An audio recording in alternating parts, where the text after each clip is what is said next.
Ja, dann machst du zuerst 2000 vielleicht. Ja.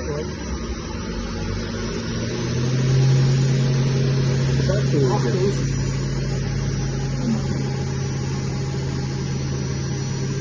Jetzt hast du schon die Getriebestufe wechseln, 2000. Ja, oder machen wir zuerst 6000 bitte? 6000.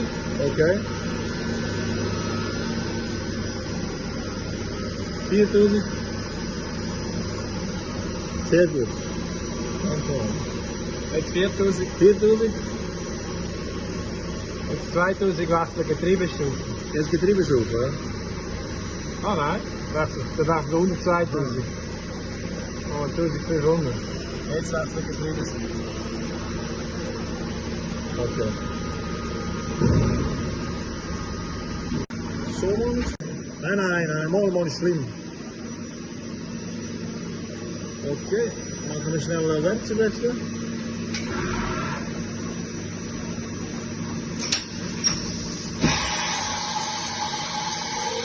Die ist so langsam ein Führungsjob, oder nehme ich an, oder? Nein, die ist immer so. Immer so, okay? Ja. Gut, jetzt kann man noch ein bisschen so fräsen. Gut. Super.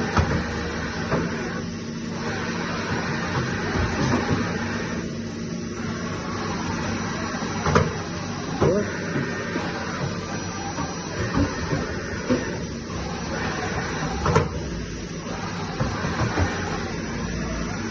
Die Spindel.